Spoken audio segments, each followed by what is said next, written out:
ఇటు పక్కన మునుగు ఉంటుంది, ఇటు పక్కన మునుగు ఉండదు. ఇక్కడ దాకా రాసావు కదా నాది కూడా రాయి అంటారు వీళ్ళు. నీది మునగలేదు కదా అంటారు వీళ్ళు. అక్కడ దాకా వచ్చావు కదా ఈ పక్కన, వీళ్ళకేం ఫీలింగ్, వాళ్ళకి 25,000 వచ్చింది నాకు కూడా వస్తుంది కదా అనేది. లేదా వీళ్ళకి ఏ మోకాల్లోతో నీళ్ళు వచ్చి ఉంటాయి, దాన్ని వీళ్ళు కౌంట్ ఇట్లా శాంతం మునిగితేనే కౌంట్ వేశారు, 3 వంతులు మునిగితే వేశారు, పావు వంతు మునిగినే వేశారు. ఏదో జస్ట్ పాదాల దాకా నీళ్ళు వచ్చి ఉంటాయి కదా.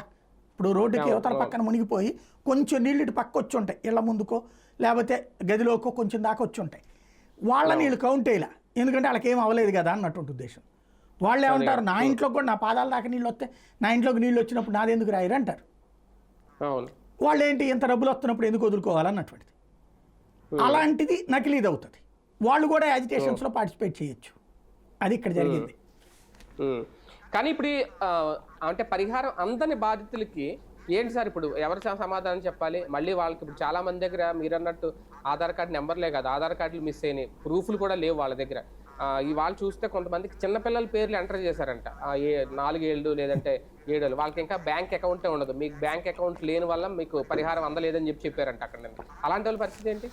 చంద్రబాబు గారు ఇప్పటికైనా వాలంటీర్ల మీద ఉన్నటువంటి కోపాన్ని కసిని పక్కన పెట్టేసి వాలంటీర్లతో ముందుకు పంపించి ఈ మునిగినటువంటి ఏరియాలతో ఓసారి అనుసంధానించి వెరిఫై చేసి, ఇప్పుడు 4వ తారీఖు ఇచ్చేయమన్నారు వీళ్ళందరికీ, 21,000 మందికి ఏమి ఇస్తున్నారు.